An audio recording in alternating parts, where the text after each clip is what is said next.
warm welcome. You are watching Janata Television and this is the English Bulletin with me, Anastha Acharya. The top stories first. Former Prime Minister K.P. Sharma Oli wants to overtake ruling coalition in upcoming election, challenges all five parties to contest the election together. Unified Socialists organized cautionary meeting against MCC. Leader Khanal said that the government was reached in the guerrilla style when the parliament was functioning. Nepal and India reached an understanding to form a joint task force.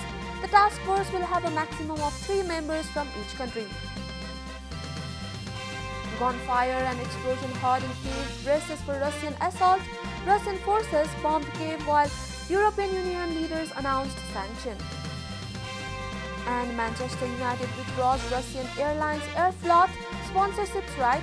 Russia's Airflot banned from flying to the United Kingdom.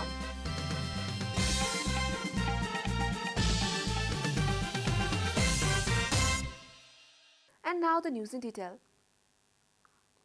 Chairman of the main opposition party CPN-UML K.P. Sharma Oli has warned that he will overtake the ruling coalition in the upcoming election. Oli, who is also a former Prime Minister, said that the news had come that there is consensus in the alliance MCC will be passed and the alliance will not break up. At a program organized in Pokhara on Friday, he argued that the ruling coalition would not be defeated for fear of losing the upcoming election.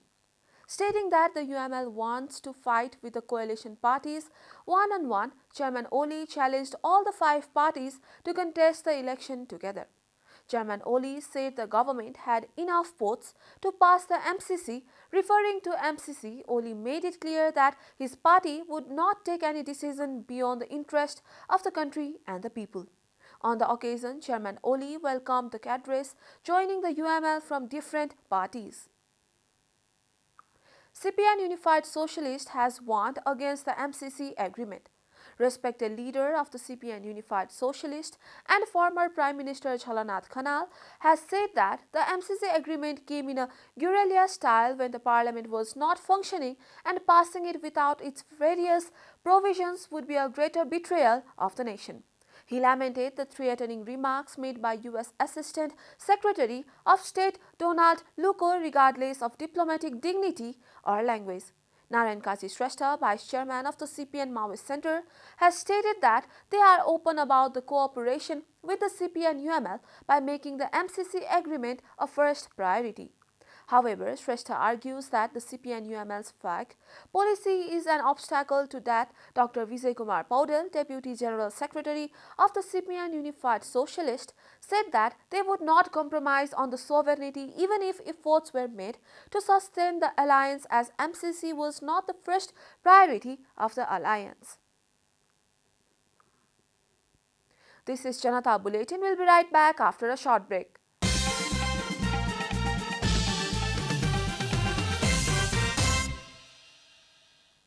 Welcome back after the break. We continue with other national news. The government yesterday confirmed 151 new cases of coronavirus across the country. The total cases of coronavirus in the country have climbed to 976,512, while the number of active cases has dropped to 9,678. Coronavirus has claimed 1 more life across the country, taking the death toll to 11,931. Nepal is currently among top 57 countries that have been most affected by the pandemic. The USA tops the list with over 80.44 million confirmed cases, followed by India with more than 42.89 million cases. Coronavirus has infected more than 431.65 million people across the world and claimed over 5.94 million lives. Nepal and India have reached an understanding to form a joint task force to prepare a proposal to construct a hydropower project with joint investment from both the countries. The task force will have a maximum of 3 members from each country. A report.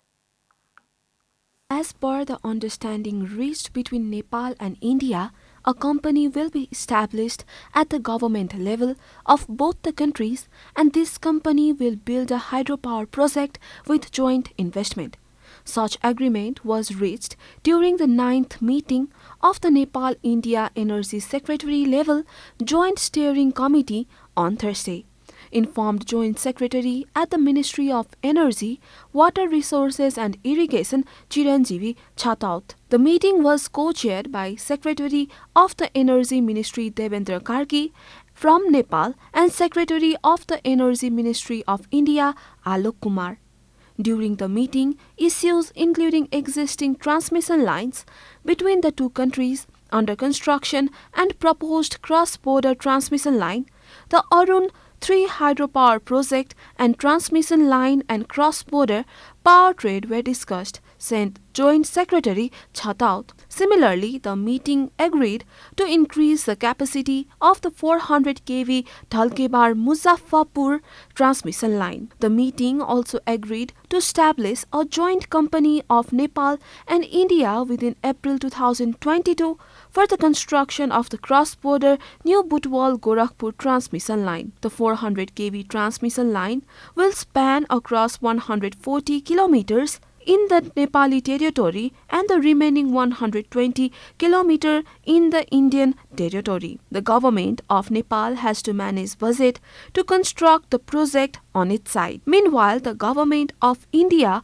was positive towards the proposals of Nepal Electricity Authority at different dates to export electricity to India, said the meeting attendants. The NEA has requested India to approve the proposal to sell 850 megawatts of electricity to India before upcoming monsoon. And now the news from economic front.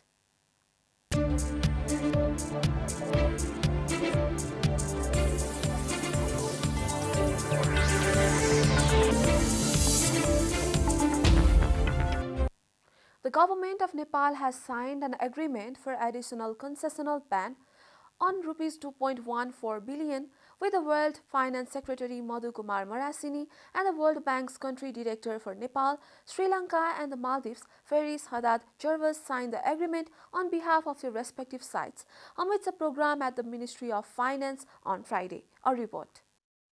The Finance Ministry said that the loan was taken for COVID-19 emergency response and health systems preparedness project. The ministry expects the loan assistance will further facilitate the expansion of the comprehensive vaccination campaign against COVID-19 launched by the government and will help in purchasing safe and effective vaccines for children of the age group above 5 years. Nepal has responded expeditiously to the continuously changing environment triggered by the pandemic. It has recorded impressive gains in both primary series COVID-19 vaccination for all populations 12 years and above, as well as booster doses for its most vulnerable populations. The second additional financing will support Nepal to scale up its vaccination efforts to cover its child population as well, stated Marasini on the occasion. According to ministry, the proposed additional concessional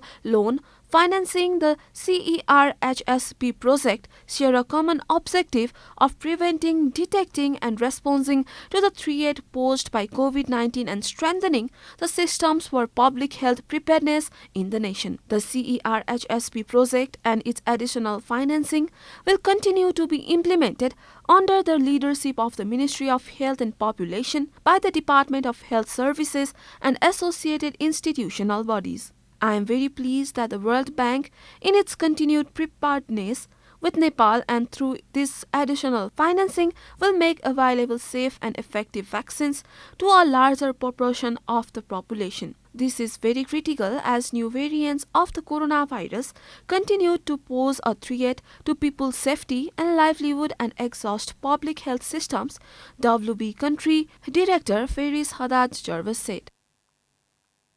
Time for a short break here at Janata Bulletin. Stay tuned for international news.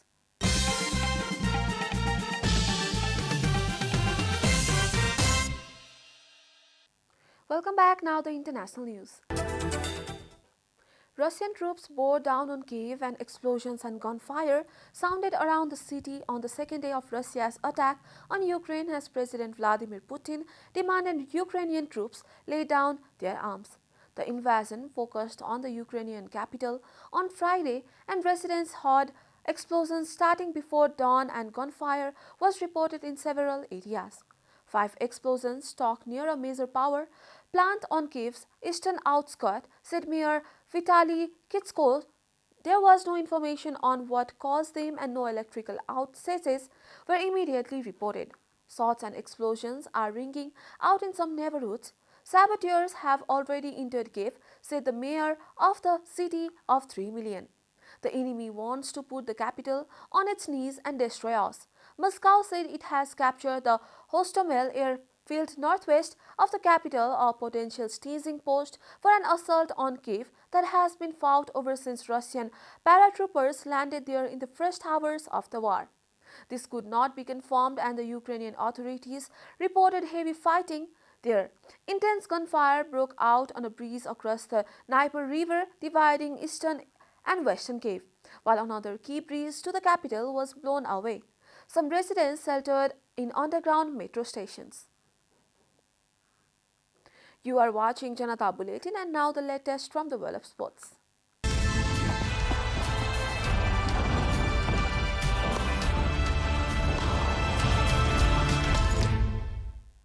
UEFA has moved this year's Champions League final from St. Petersburg to Paris in the wake of Russia's invasion of Ukraine, Reuters reported, referring to a statement issued by European soccer's governing body on Friday. According to the news agency, UEFA also said the home games of Ukrainian and Russian clubs and national teams competing in UEFA competitions would be played at neutral venues. Until further notice, the governing body thanked French President Emmanuel Macron for his personal support and commitment in taking on the final.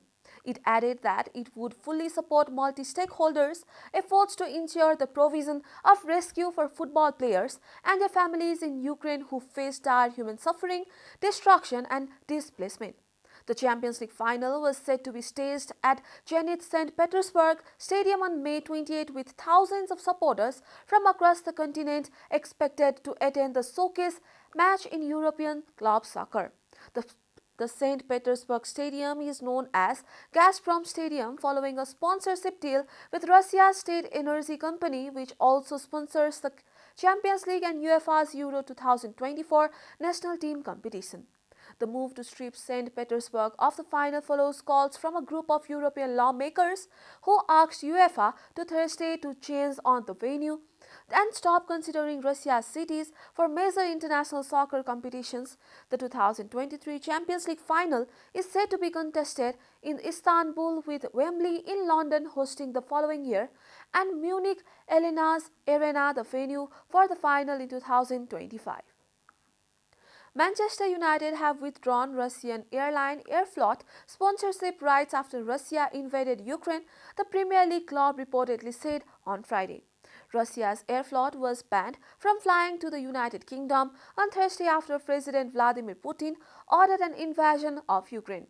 According to Reuters, UK Civil Aviation Authority said it had suspended Aeroflot's foreign carrier permit. In light of events in Ukraine, we have withdrawn Aeroflot sponsorship rights. We share the concern of our fans around the world and extend our sympathies to those affected. The news agency quoted a club spokesperson as saying, United made Aeroflot its first Russian sponsor in 2013 when it became the club's airline partner, replacing Turkish airline. Russia has been condemned for its invasion of Ukraine by several sports bodies, and on Friday the country lost its hosting rights for the Champions League final in May, while Formula One said the Grand Prix in Sochi could not go ahead. We are at the end of Janata Bulletin, and the headlines once again. Former Prime Minister K.P. Sharma only wants to overtake ruling coalition in upcoming election, challenges all 5 parties to contest the election together. Unified Socialist organized cautionary meeting against MCC. Leader Kanal said that the agreement was reached in the guerrilla style. Nepal and India reached an understanding to form a joint task force. The task force will have a maximum of 3 members from each country.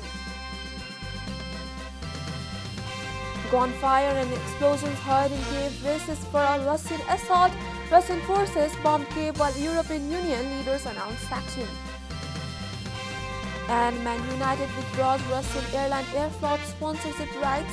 Russia's Aeroflot banned from flying to the United Kingdom.